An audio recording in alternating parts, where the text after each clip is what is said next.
Kendrick Johnson coming to you once again, having a Sunday Spotlight conversation. This time we're doing somebody in studio. We got an NFL punter, Taylor Symmank, and board alumnus. Thanks for coming to the show, man. Absolutely, thanks for having me. How much did punting last season for the Vikings and going to training camp, even though you one of the final cuts, help you get to this point for this year? Oh man, I think every just opportunity you get to be in that stadium, that environment, that atmosphere, just prepares you just mentally, emotionally, every way, because now you're just going in the field and being, you've been there before. It's like going there a second time. It makes everything a lot smoother, easier, and just makes it more fun because you can take in those moments. Sometimes the first time it's like, oh, okay, I gotta do what I gotta do. Now you can kind of like, okay, this is actually kind of, you get to experience it more. So did you get a swag boost, so to speak? Like you know what they expect? Yeah, you do. You get more of like that confidence. You just walk on the field. You kind of, you know what to expect now. So. Yeah. When did you know you had a chance to become a punter, and on top of that, become a good punter? Because not to be funny, nobody's like, hey, I want to be a punter when I grow up. Right. I mean, I wasn't even that way. I wanted to play receiver, and so when it's coming to the end of my career in high school, I was 150 and like under 6 foot, and receivers don't really get like recruited heavily at that height and weight. So I was like, okay, well, I've kicked. I didn't punt in high school, and so it was like, okay, well, what am I going to do? So I went the kicking route. It's the first school I went to, kind of worked on trying to see if I could play receiver there too, and I realized I couldn't because they were afraid I was going to get hurt kind of deal. I was like, okay, I just got to focus on kicking, and so I transferred to Tech, and that's where I was about to start punting, because they didn't really have punters and stuff like that at the first school I went to as well. And then now it's what I do. So it's been cool, it's been fun. All the stuff that I learned playing receiver kind of just transferred over, made me more of an athlete, which helps a lot. I see you got that fake punt up on your YouTube channel. Yeah. So how was it to play for my personal friend, Cliff Kingsbury, one of the coolest guys that you come in contact with? He is the coolest, man. He is, and I can't say enough great things about him. He's awesome. He's a player's coach #1, and what I mean by that is it gets thrown around a lot, but he literally knows everybody's name from the top to the bottom, like redshirt walk-ons. Like when I first got there, I was still a walk-on at that point when I first came in, I think, and like halfway through that, and I got on scholarship. But like he knew everybody's name. Like, and most coaches don't do that.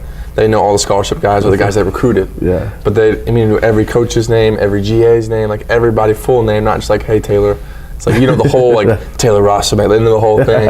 So he was that guy, and he also He got your name right, Symmank? Oh, yeah, he did. Yeah. And so he would know everybody, and he would take time out of his day. Like, we'd be walking, and he would actually have a conversation with people. Just, it doesn't matter who it was. Didn't have to be a starter. That's Cliff. You know what I mean? So he'd be like, hey, how you doing? AKA Ryan Gosling. Shout out to Cliff Kingsbury. Right? Yeah. Literally, we were on the strip in Las Vegas, and somebody ran up to him, and they paid for our bill. They thought he was Ryan Gosling. True story. That's crazy. He looks very similar. Let me tell you what, especially when he dresses to that suit. Yeah. How did playing that Boyd and being part of Red Nation give you that foundation to make your NFL dreams become a reality? Yeah, for me, it was nice because it was, I knew a lot of the coaches, and it was great because I was playing receiver too.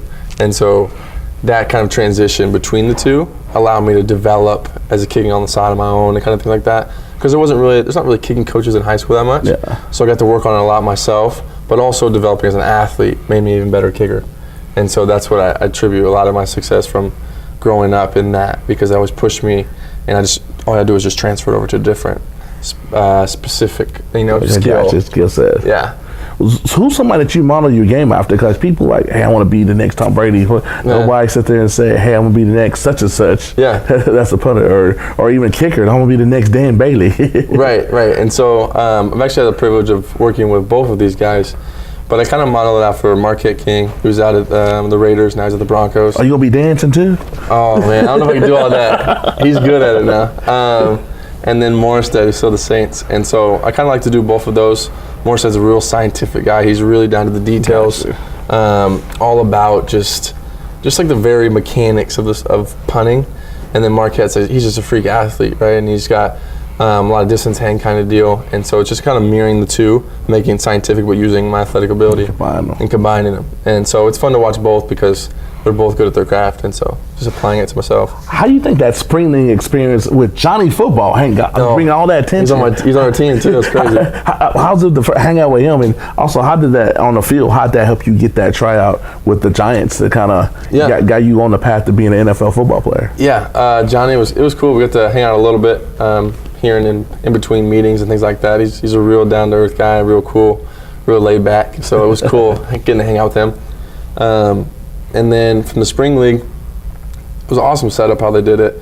Had, I don't know how many guys they had in there. I want to say, I guess there was like 8 or 9 of us, put us in a hotel, had practices for 2 weeks, pads, everything. You think it was a mental, but you coming from an NFL training camp with something like, I can do this, I've been through NFL training camp. Yeah, and it was one of those things too, it's like, it's been a while, it's been like a couple months since I was like in full pads with practice and a team. And so it was nice to kind of get back in the atmosphere a little bit. So it's kind of like, okay, this is actual practice is going to be like again, instead of just practice on your own. It's a lot different with just you and a snapper, rather than like a whole team and your like punt period and all that kind of stuff. So gotcha. So what are some of the reasons you feel you will be a member of the New York Giants and be in the NFL and make your childhood dream, I'm pretty sure, come true? Because ain't too many people say they put on a jersey on Sundays. Right. No, it's an honor. It's a privilege to be able to do that. And so thankfully, just being with Minnesota last year and doing well there, went with the older guy, so it was kind of a situation with that. And then being here, having a great opportunity, I'm excited. I mean, I've been obviously preparing my whole life kind of deal. It's a childhood dream to go there and play. And I've always wanted to go to New York, and it's just cool that I've always wanted to go there. Oh, you're not a Cowboys fan, are you? Well, okay, it's a crazy story. My grandfather used to coach for the Cowboys back in the day with Tom Landry, so he's got a couple Super Bowl rings. Yeah, and so he was a strength coach for them. He was like the strength Hall of Fame kind of deal. And so I've always grown up a Cowboys fan. And now but he also had to try, when he played football in his career, and he actually had to try out for the Giants himself, but his wife got pregnant, so he's like, okay, well, I got to do something else. And then we have to go through so you got family ties all over the place. And so it's cool. And obviously they get to play the Cowboys every year, so it's nice. Come back and forth. That leads to my final question. How big a deal would it be for you to come back to Dallas, have a Giant uniform on, although you got people booing you, but you're going to have friends and family and some of your old Red Nation people all back there supporting you with the NFL jersey on? It's kind of like, I won't say be like Drake starting from the bottom that you're here, because I won't say you were at the bottom, but hey, you definitely would be like a dream come true all in one. Yeah, no, it's crazy. Have you thought about it? Yeah, and the thing I always say to it, because it's like if I'm punting, that means the Cowboys may be doing good. So they can always still root for me, because it means we're not scoring points. So I'm like, if you're a Cowboys fan, you can still root for me, right? So it's one of those deals. But no, it's cool that we get to play each other like every basically twice a year, and get to come back here, and that kind of cool. So I get to see everybody. But So you make that NFL roster of the season. When you come back, have another Sunday conversation, talk about life in the NFL? Absolutely. The punter, man. Yeah, absolutely. Thanks for being our first guest, board alum and Texas Tech alum, Taylor Symmank. Look for him. He might be punting for the Giants this Sunday during football season. We pulling for you here, brother. Appreciate it. Thank you, man.